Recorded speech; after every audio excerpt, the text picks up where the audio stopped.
Good morning, guys. My camera's a little crooked. So, after my very emotional video yesterday, which I highly recommend you watch if you can handle it emotionally and you're not a crazy super empath, because it will make you very brokenhearted if you are. And if you do watch it, please watch it to the end because the whole point of it rounds up at the end. But nonetheless, new video today, new day. I feel fantastic. I feel like a weight has been lifted off my shoulders and I learned so much about myself in the last 24 hours. And I did get myself signed up for some BetterHelp counseling last night and I feel great about it. Anyways, a new video today and it's about life, not loss. And it's very important. First of all, I have to show you my eyebrows.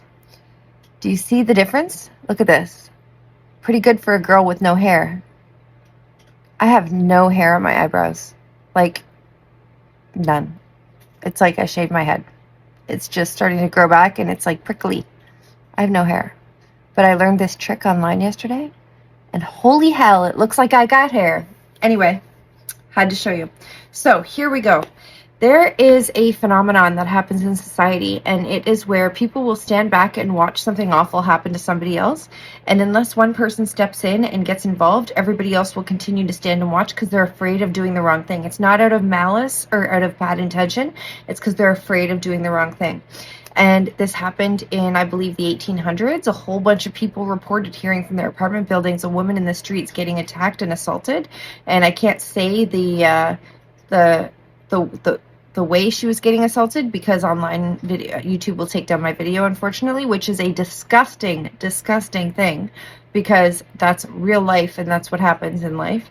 But unfortunately, she was assaulted in the worst way a female can be assaulted, and everybody heard from their apartment buildings and no one helped this woman because nobody knew what to do. If one person had gone out to help, then they would have helped. Other people would have stepped in, but they didn't. And I see this happen all the time.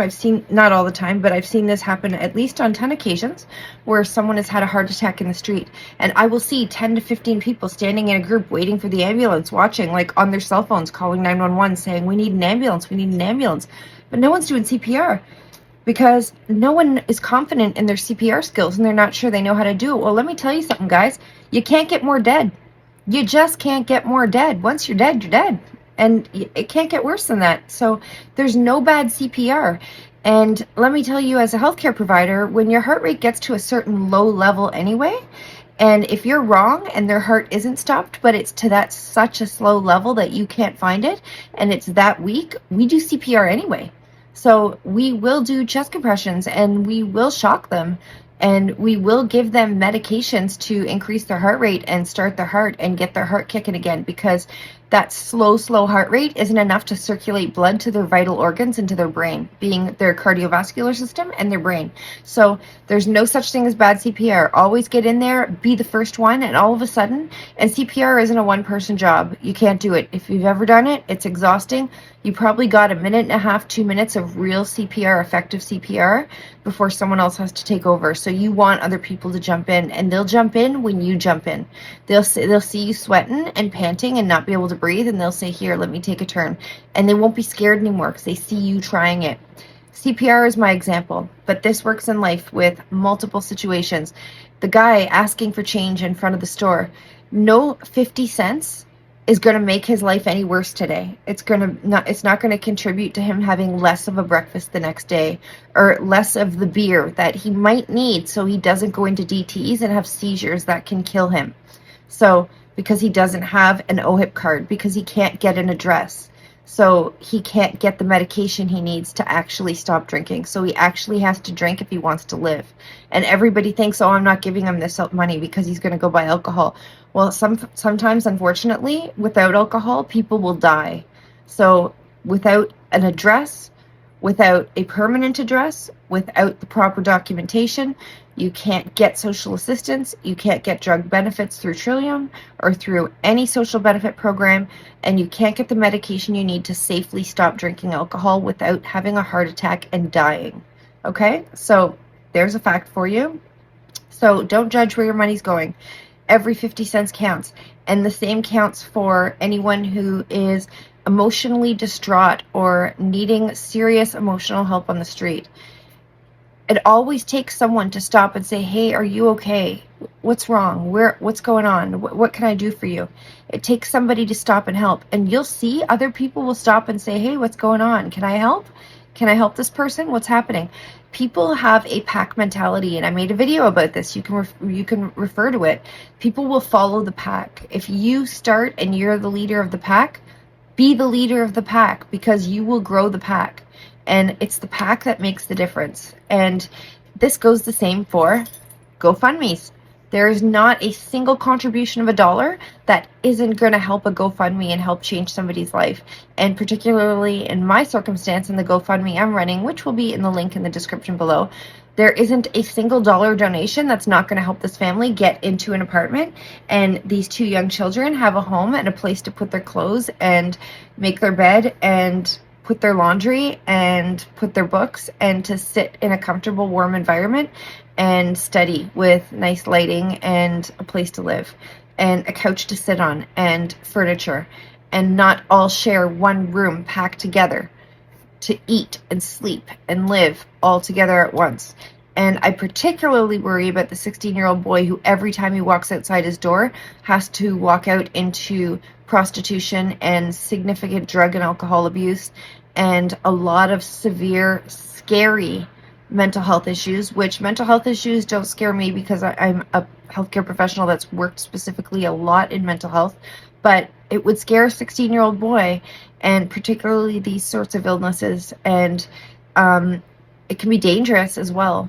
So these kids are in high risk, and there is no $1 donation that's not going to help with that.